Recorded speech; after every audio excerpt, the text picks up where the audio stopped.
Hey, what's up YouTube? Today we have some breaking news about the upcoming package installer Sileo. Now it may be coming sooner than we think, so are you guys ready to make the transition? Let's discuss.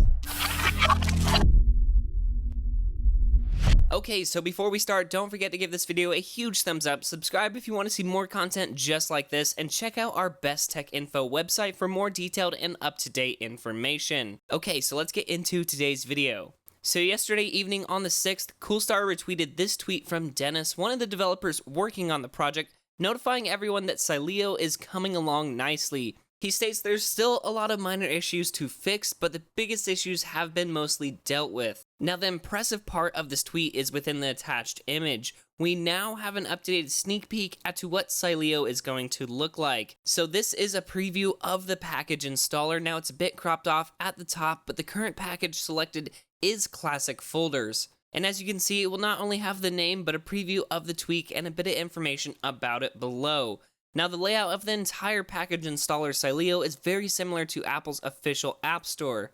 With this one, however, we have 4 icons at the bottom navigation bar. From the left, we have a featured tab, which is going to show us some of the latest tweaks as well as the ones trending currently. And just like Cydia, next up we have a sources tab where we can manually add or delete package repositories. Next up, we have the actual package tab, which presumably will show us our currently installed packages.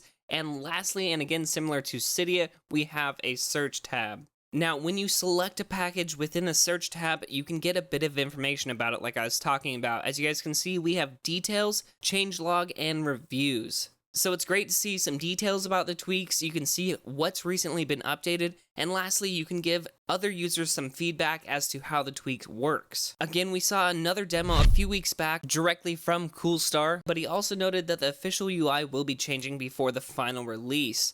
But I really like how Sileo is laid out in its current state. It seems to me this is what Cydia would look like if it were updated for iOS 11. It's entirely simplified and updated to have the iOS 11 look, and like we've talked about in previous jailbreak update videos, what makes this package installer so special and unique is A, it was built from the ground up to incorporate 64-bit binaries and command line tools, essentially making it entirely for iOS 11 and future iOS iterations. Then secondly, Sileo is a unique alternative to Cydia as it is the first package installer to be built directly by the same development team that created the current Jailbreak utility, so compatibility is not going to be an issue. And with Coolstar's previous work, I'm certain the transition over is going to be as smooth and seamless as possible. Anyway, I just wanted to share this with you guys and give a refresher for those who don't watch my videos on a regular basis as to what Sileo is, why the transition is necessary and warm welcomed, and just overall giving you guys the latest news pertaining to its development. Anyway, thank you all for watching today's video. If you are excited for Sileo, give this video a huge thumbs up and subscribe to be notified immediately when it is released. Now, we will be issuing an installation tutorial the day it comes out, so you can all get it on your devices. Anyway, guys, until next time, this is Tony, signing out.